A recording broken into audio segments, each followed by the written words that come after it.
for Around the Ozarks in 5. Brought to you by the Butterfly Palace and Rainforest Adventure, Adventure Cave Tours, and Talking Rocks Cavern. Here are your hosts, Ethan and Sarah Foreheads.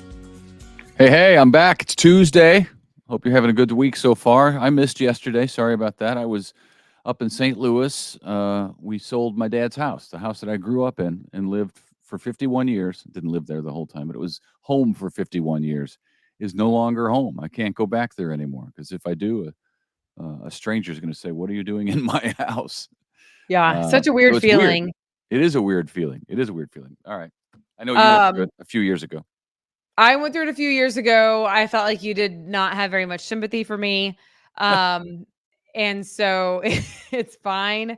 But now you know, and you're way more sentimental than I am, generally speaking. And so I'm sorry for you. Well, it's fine until I go home and don't have a place to go. But Right. at any rate, that's All that. right. It's life. It's a season of life. So let's move on and do some news. Circle of life. Here we are. Okay. In the news today, the woman who crashed into and killed 4 motorcyclists in Aurora while she was driving while intoxicated will remain behind bars in Lawrence County without bond. 51-year-old Theresa Manetsky is charged with 1 felony count of DWI causing the death of 2 or more people. Authorities say she admitted to being on antipsychotic drugs that morning on June 3rd. And then the crash happened just before noon. 7 other people were also injured in that same crash. Another home knocked down to make way for what is likely to be a future commercial development. The well-established University Heights neighborhood is still pushing back against BK&M developers trying to keep their history alive. But the company just demolished a second home in that neighborhood. The cottage at 1133 East Sunshine is no more. Now, prior to this, though, the developers say that property was a dilapidated rental house.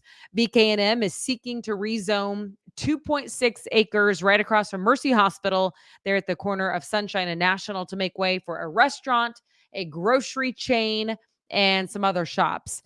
They also say that they will plant a thick row of trees as a buffer between the development and the old neighborhood.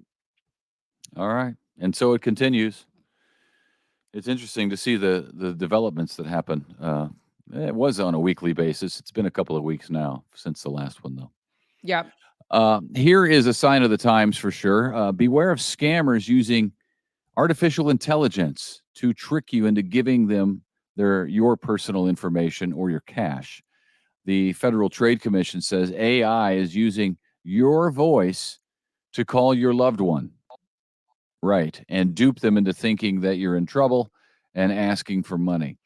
If someone you know and love is asking you for money urgently, be very suspicious. Hang up and call them right back and see if it was actually them, because it could be a computer making the call, which is crazy. And even caller ID can be spoofed. So it can look like they're calling from their number. It's crazy, but it's a new day and age that we're in. You have to be more careful than ever. I remember doing a story while we were still at the station about AI calling a mom and using the daughter's real voice to express that she was in major trouble, had been kidnapped. I mean, it would be absolutely terrifying because it's her real voice, the daughter's real voice. And a mama knows her daughter's voice. And it wasn't like they had somehow gotten all of the words that she said online. And then I don't even know how that works. Like you either can recreate the tone or like splice them together. I don't know. I mean, artificial intelligence is apparently smarter than me, I guess. I don't know.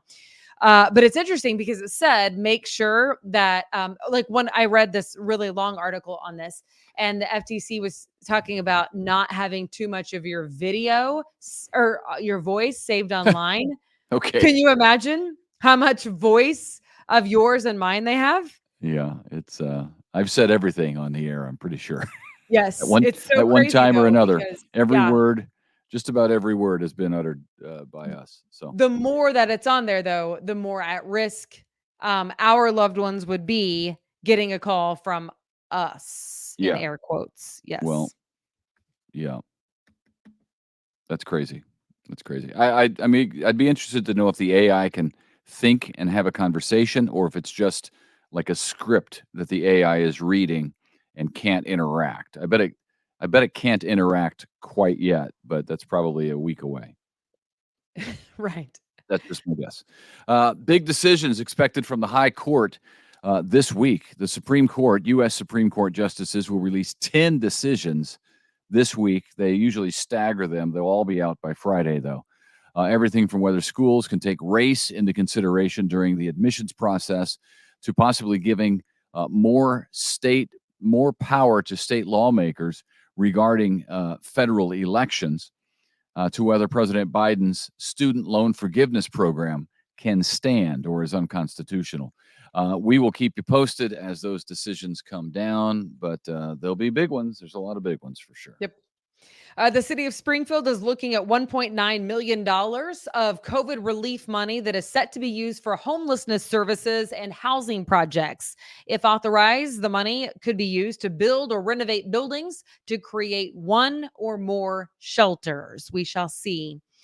Within the next 7 years, so by the end of this decade, high-speed internet access is supposed to be the norm, no matter where you live in the Ozarks or in the country for that matter. President Joe Biden is promising $40 billion to that end as part of the bipartisan infrastructure law.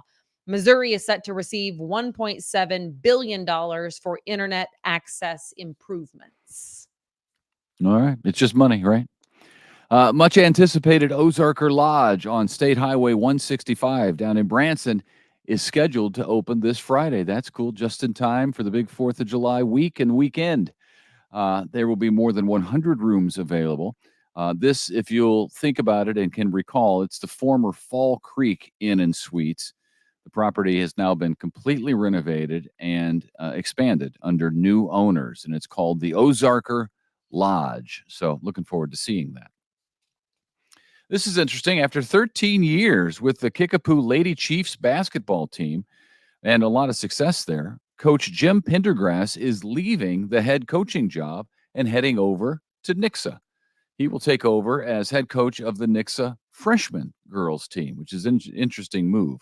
Under Coach Pendergrass's leadership, the Lady Chiefs went onto 8 district championships, 5 state semifinal appearances, 2 runner-up finishes, and the Class 5 title in 2016. So it's quite a resume for a high school coach. But we wish him good luck over in Nixa.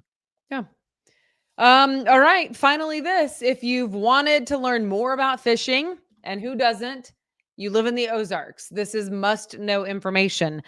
This evening is your chance to learn. The Missouri Department of Conservation is hosting a free fishing event from 5:30 to 8:30 tonight at the Conservation's Ozark Regional Office in West Plains. Advanced registration is required. You can check it out on their website. Conservationists will be demonstrating the basics of fishing, like how to cast, fish identification, and proper fish handling. So bait and tackle will be provided, and make sure that you sign up on the Department of Conservation's website. Boy, that's good timing. I may need to head over there because we got a boy who loves to fish and a fishing trip planned and a dad for next week. who carries a briefcase and wears makeup. That's what I used to tell him. The makeup is less frequent these days. That's true. That's true. We got a fishing trip next. Honestly, if it weren't so far away, I mean, I love West Plains. Honestly, I love it because it's so outdoorsy. But I don't know that I want to drive 4 hours round trip to go to the class. Well, it's not a matter of want to, maybe need to. We have a fishing trip literally planned for next week where the boy is going to be fishing, and he's going to probably expect me to be out there. It's funny because I have our brochure right here. I spoke at a high school graduation and I got a ticket to Rockbridge. That's right, ladies and gentlemen. We have a fishing trip and we know nothing about fishing. However, our 10-year-old could school most people in survival skills. So I feel like he's going to be just fine. Yeah. Our money's on him to keep us alive. So we'll see how it goes. It is. Weather real quick. It's going to be hot and dry because it just is. It's always hot and dry around the 4th of July. So 90 degrees 97 tomorrow. That's almost 100. 97 degrees. Thursday, it looks like 102. That's hot. And like very little chances for rain. 30% chance tomorrow. That's one of our best chances. 40% chance on Saturday. But otherwise, just a couple of 100-degree days this week. So get ready for that. All right. Check on your neighbors. Check on your pets. Kind of a week. Seriously. The heat wave is coming. All right. Have a great day. We will see you right back here tomorrow. Bye.